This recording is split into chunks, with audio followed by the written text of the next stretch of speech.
is happening in this country, the erosion of our democracy, the erosion of our institutions. And I answered the call and said, okay, I'll step up because we have to defend our democracy.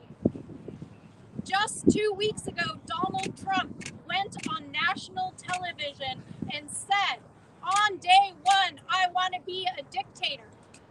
And when he got asked about it a couple of days later, you know what he said? He doubled down and said, no, I want to be a dictator on day one. So let's be clear about what's going on here.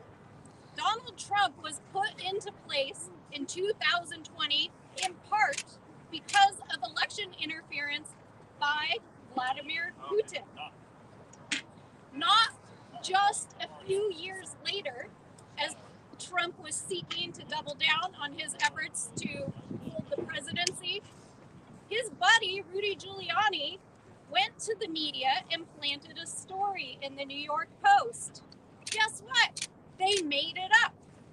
They claimed that Joe Biden, the former vice president's son, had been involved in some shady dealings that implicated the president. Then Rudy Giuliani went to Ukraine. He tried to blackmail Ukrainian officials to try to make the case. And then Donald Trump violated the Budget Control Act and withheld federally appropriated money that was meant as aid to Ukraine because guess what? President Zelensky wasn't going to do his bidding against Joe Biden in the 2020 election. So, for the last several years, Rudy Giuliani, Donald Trump, and others have attempted to use their platforms to cast doubt about what actually happened. And after thousands and thousands of pages of financial statements and witnesses, they haven't found even one iota of evidence that President Biden was involved in any kind of deal or activity that would rise to any kind of criminal activity that would justify an impeachment. And as birthday boy Jamie Raskin, future committee chair, stated, they came in front of us in this very building just 2 months ago, and they held a public hearing, and guess what? Their own witnesses said there is not enough evidence to impeach this man. So what is this actually about? This is a campaign strategy. This is Donald Trump, who went on his Twitter account and told his supporters in Congress to impeach Joe Biden.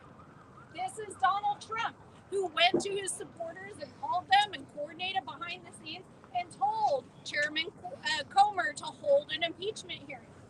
So they did. There was no evidence. This is President Trump, who's now told his supporters and his speaker, because this is his speaker that he put in place here, to try again.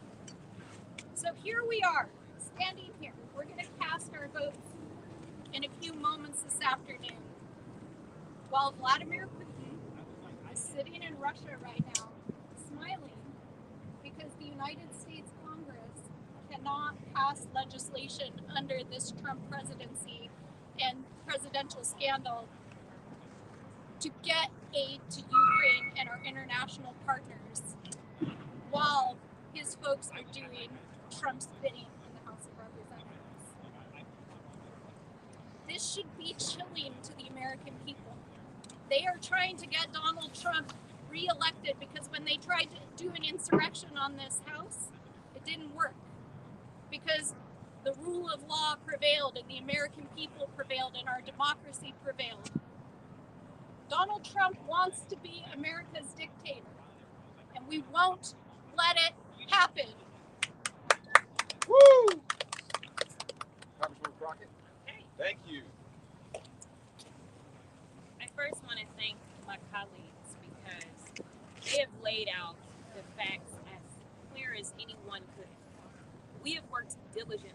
As you've heard my colleagues talk about the amazing leadership of the Jamie Raskin, who I also call the GOAT.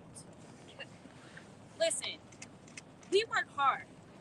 And we work hard because we actually believe that we were sent here to do a job.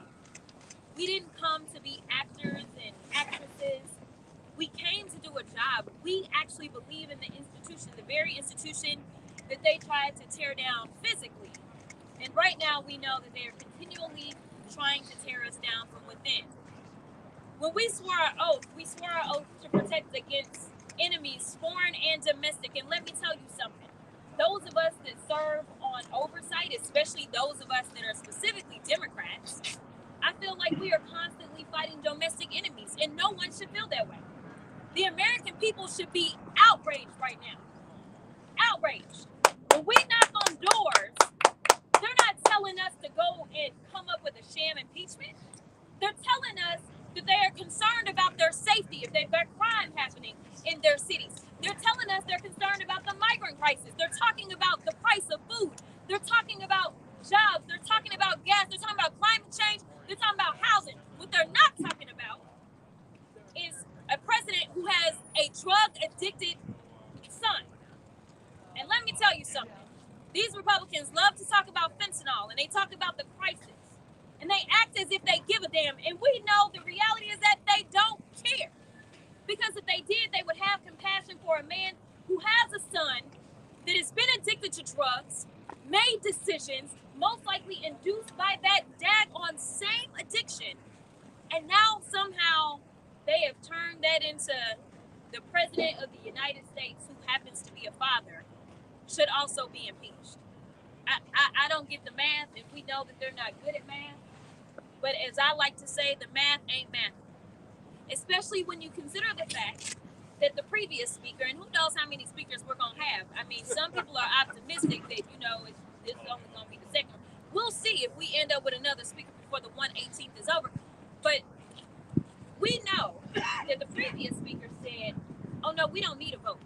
We don't need a vote on the impeachment inquiry. So now, all of a sudden, you do need a vote? Tell me what's changed. Nothing has changed. The only thing that y'all have done is that you've invited and then uninvited and then invited back. And I don't really know where we are, but we know that Comer loves to say the quiet part out loud. It's interesting. When the cameras are rolling, I mean, if he was right here, he wouldn't say the quiet part out loud. But as we were sitting there today in the room that Hunter Biden was not told to come to, but as we were sitting in that room with an empty chair, it's amazing how quiet Comer was. Now, he goes out on Faux News and everybody else, and he has a lot to say. And in fact, I'll leave you with this because you've already heard from the Smurf Caucus, but he decided that he wanted to go on the news and he wanted to say that he didn't want Hunter Biden to testify publicly because he was concerned about the fact that the Democrats, that's us, the ones that are fighting for democracy, he didn't want us to have an opportunity to engage in questioning. Now, you tell me if that's what democracy looks like. All we are living with these Republicans and all we're getting is false equivalence. They want to act as if they are the real fighters for truth, when we know that they are the exact opposite. The very same people that are deciding whether or not they're going to pursue some sort of contempt. The very people that are doing that, two people still have subpoenas that they've never responded to or answered. They were sitting in that room, and they want to talk about holding somebody else in contempt. False equivalencies. False equivalencies look like Marjorie Taylor Greene showing nudes of Hunter Biden in the Oversight Committee as if that's got anything to do with impeachment. And then got the audacity to feel away about me calling certain states and the laws that they've moved through their states deplorable. False equivalencies. And finally, the biggest false equivalency that we are dealing with, and then I will turn it over, is the fact that you had someone who was and continues to be a danger to our country and our democracy. And he was impeached. Now, the Senate didn't have the courage to do what they needed to do, but the House did their part. The House brought the charges. So now what they want to say is, well, that's just all presidents. So go ahead and impeach the current president so we can again draw a false equivalency as if. That's not what we are supposed to do in this country. And I don't really care if you identify as a Democrat, a Republican, or an independent. You should be outraged that your tax dollars right now are being wasted on nonsense instead of taking care of you. You should also be outraged that from a national security standpoint, I mean, I'm glad that the Senate finally got Tuberville out the way. But let me tell you, all they do is deliver national security issues for us. We haven't been attacked at this point, but just because we haven't been attacked, don't believe that we can't be attacked. So I need people to wake up and start voting for people that are going to be serious about doing the work of the American people. All right. Dan Goldman. Thank you, Brad. Thank you, Ranking Member Raskin. For 12 months, the Republicans have been